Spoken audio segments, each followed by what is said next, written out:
One by one, families in New York were falling deathly ill with the same disease. But the woman cooking their meals every day never got sick at all, not once. For years, health officials couldn't explain it until they realized the truth was almost impossible to believe. The danger wasn't in the food, it was in her hands. And she would spend the rest of her life being hunted for it. Her name was Mary Mallon.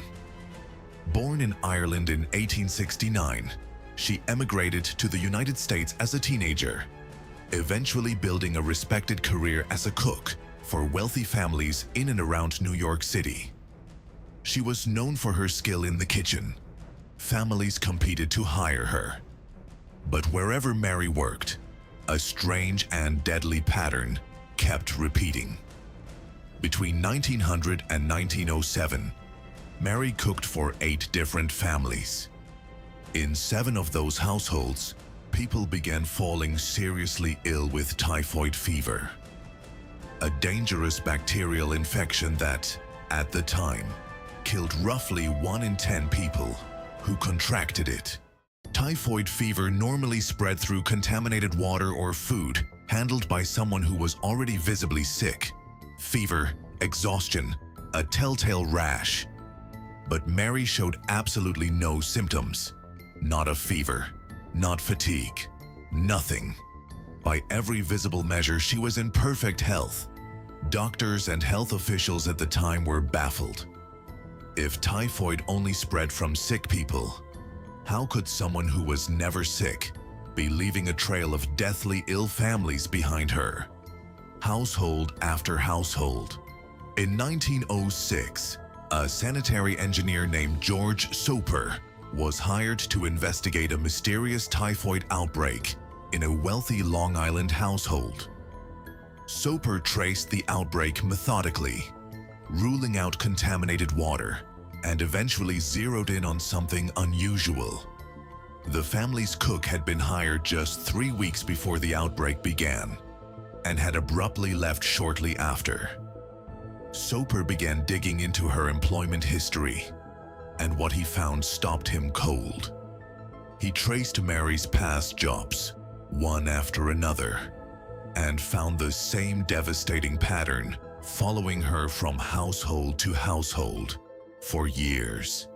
Soper developed a theory that, at the time, was almost unheard of in medicine. That a person could carry and spread a deadly disease without ever becoming sick themselves, what we now call an asymptomatic carrier. The concept barely existed in the scientific literature. Soper believed Mary's gallbladder was harboring active typhoid bacteria, which she was unknowingly spreading through improperly washed hands while preparing food. It was a groundbreaking, genuinely disturbing idea. And when Soper approached Mary directly to explain it and request samples to test his theory, she reacted with fury and disbelief. From Mary's perspective, this accusation made no sense at all. She had never been sick a day in her life. She was, by all appearances, the picture of health. Being told she was secretly poisoning the families she worked for, families she'd cooked proudly for, felt like an outrageous, almost insulting accusation from a stranger she'd never met.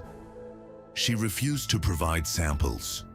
When health authorities returned with police and a doctor to forcibly obtain them, Mary reportedly fought back, at one point reportedly wielding a kitchen fork to keep them away. She was eventually restrained and forcibly tested. The results confirmed Soper's theory.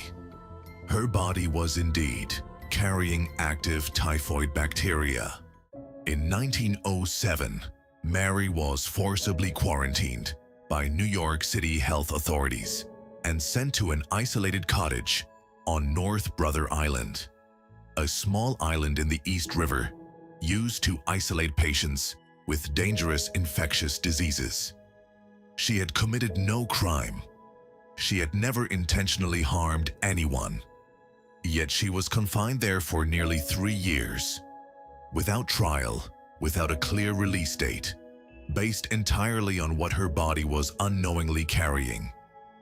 Mary fought her confinement, at one point suing the health department, arguing, not unreasonably, that other known carriers were not being held this way, and that she was being singled out. In 1910, Mary was released under strict conditions. She agreed never to work as a cook again, and to report regularly to health authorities. For a while, she tried to comply, taking jobs as a laundress instead, work that paid significantly less than cooking, a career she had built real skill and pride in. But financial pressure, and perhaps a genuine disbelief that she was truly dangerous, led Mary to eventually return to cooking under a false name. For 5 more years, she moved between kitchens undetected, until, in 1915, a new typhoid outbreak at a New York hospital was traced back to a cook matching her description. This time, there would be no release. Mary was sent back to North Brother Island, and this time, she would remain there for the rest of her life, nearly 23 years, until her death in 1938. She continued working in a laboratory on the island, and later suffered a stroke that left her partially paralyzed for her final years. She died largely alone, having spent nearly a quarter of a century isolated from the world, for a condition she never chose, never fully understood, and never accepted. She truly had.